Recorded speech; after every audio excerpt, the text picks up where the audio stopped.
Dragi copii, la lecția de astăzi noi am vorbit despre Grigore Vieru și activitatea lui, corect? Da! Tot aici am discutat despre o sărbătoare frumoasă pentru toți cei cine gândește, vorbește și iubește românește. Să ne amintim, Ivan! Ce sărbătorește astăzi neamul nostru? Astăzi neamul nostru sărbătorește ziua de naștere a lui Grigore Vieru. Grigore Vieru este unul din cei mai mari băieți pentru copii. El a scris poezii pentru copii și este autorul abecedarului Albinuță. Ce poezii scrise de Grigore Vieru cunoașteți? Poezia frumoasă e limba noastră. Pe ramuri verde tace o pasăre măiastră, cu drag și cu mirare ascultă limba noastră, iar spune și cuvinte când cântă la fereastră.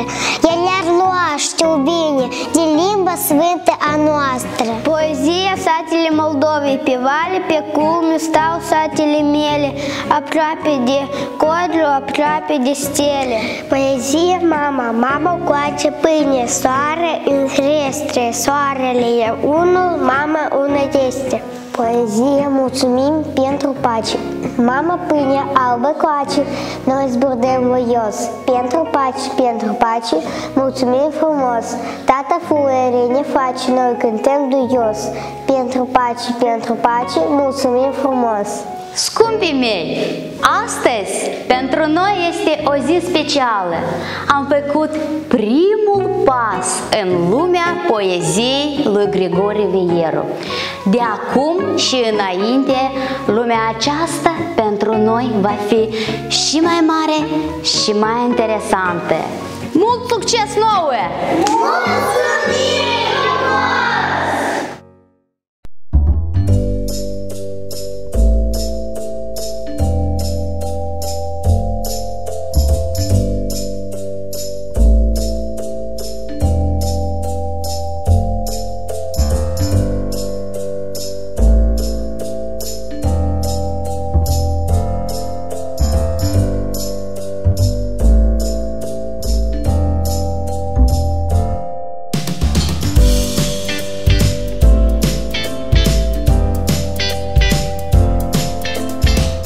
Eu sunt poet acestui neam și atunci când lira îmi vibrează și atunci când cântece nu am.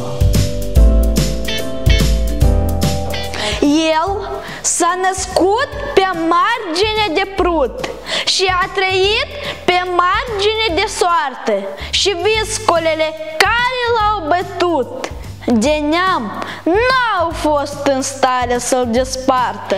Despre Grigore Vieru omul zice poetul însuși. Nu eu sunt mare, lacrimea mea e mare. Rămas fără tată, de la vârstă de doar jumătate de an, Grigore Vieru în toate a avut în față cu grijile, nevoile și prea puținile bucurii pe mama lui.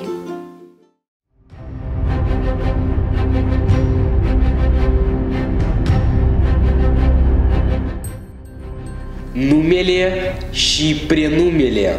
Eu, Anul de naștere. cel mai tânăr an când se iubeau părinții mei. Originea. Ar și semăn, dealul acela din preajma codrilor, știu toate doinele. Profesiunea. Ostenesc în ocna cuvintelor.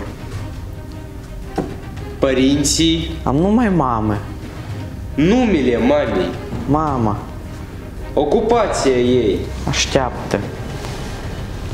Ai fost supus judecății vreodată? Am stat niște ani închis în sine. Rubidenii peste hotare ai? Da, pe tată, îngropat în pământ străin, anul 1945. Mama mea viața întreagă a trăit fără bărbat. Singurei eram în casă, ploi cu grindină când bat. Mama mea, viața întreagă, stând la masă, ea și eu se așează între mine și prea bunul Dumnezeu.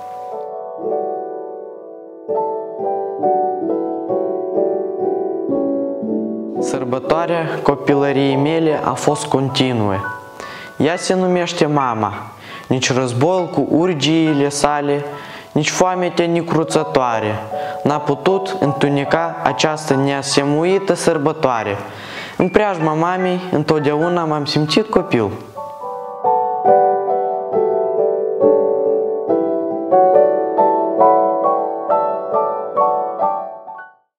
Grigore Vieru a fost mai mult decât un poet. A fost însuși sufletul Basarabiei. Tot ce e mai frumos astăzi poartă numele lui. El a știut cel mai bine să așeze alături cuvintele ca mamă, patrie, iubire, grai și de aceea merită cu nună recunoștinței noastre. În aceeași limbă toată lumea plânge, în aceeași limbă râde un pământ și doar în limba ta durerea poți să o mângâi, iar bucuria să o preschimb în cânt. În limba ta ți-e dor de mama și vinul e mai vin și prânzul e mai prânz și doar în limba ta poți râde singur și doar în limba ta te poți opri din plâns. Iar când nu poți nici plânge și nici râde, când nu poți mângâia și nici cânta, cu al tău pământ, cu cerul tău în față, tu taci atunci tot în limba ta. Și buciumul sună la trecerea lumii, din grele morminte ne strigă străbunii, spunând să avem grijă de noi și de țară, și vorbele acestea încep să ne doară. Și murmură plopii și arde încet cerul în limba aceasta, Grigore Vieru.